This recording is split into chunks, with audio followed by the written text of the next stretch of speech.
Did you know skiing wasn't always about hitting the slopes for sport? From Victorian elegance to bold Art Deco statements, skiing has glided through history. Curious about the stories behind these beautiful vintage images? Welcome to Artful Era Gallery, where we explore the fascinating lesser-known stories behind vintage art, images, and illustrations. Skiing's story begins over 8,000 years ago, not as a sport, but as a survival tool. Early hunters in Scandinavia and Siberia strapped animal bones to their feet to glide across the snow while hunting. Practical and, dare I say, very resourceful. Fast forward to the 19th century, Norway transformed skiing into a sport.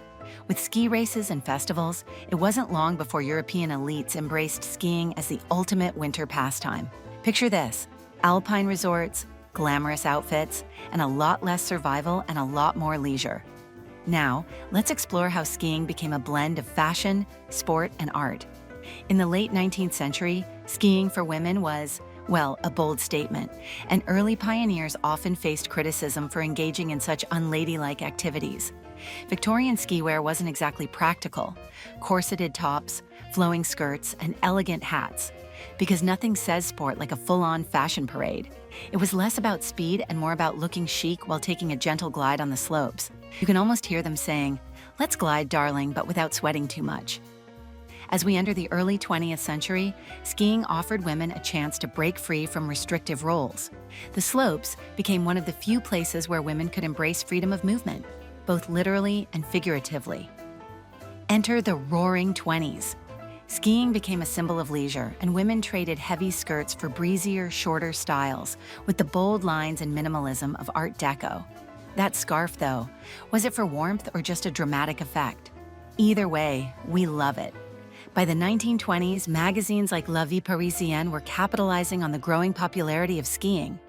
Their colorful geometric illustrations captured the Art Deco spirit, showcasing women as adventurous, stylish, and sometimes balancing on just one sturdy ski pole. Yes, early skiers often used one sturdy pole for balance and navigation, a precursor to modern double poles. Enjoying the video? Don't forget to give it a like and share your thoughts in the comments. If you're a fan of art, history, or creative inspiration, subscribe and hit that bell icon to stay in the loop. And if you want to incorporate these vintage beauties into your own art projects, check out my digital kits, link in the description. By the 1930s, skiing was no longer just a pastime for the elite. Ski clubs and competitions made the sport more accessible to the middle class. Women's outfits became more practical, yet still retained their stylish edge, thanks to designers like Elsa Schiaparelli. Posters were popular in this era to promote alpine resorts, encouraging urbanites to embrace the great outdoors. Brands jumped on the ski craze too. Take this Gruyere cheese poster, for example. Skiing was no longer just a sport, it was a cultural obsession, and even cheese got in on the action. Although skiing began to be more affordable, it was still associated with luxury and sophistication. Magazines like Vogue featured glamorous skiers on their covers, elevating ski fashion to new heights. The belted coat, flared pants, and matching hat epitomize the blend of functionality and style in women's ski wear. Let's talk about the men. In the 1930s, ski fashion for men screamed, "I'm here to ski, but I could also hit the jazz club later."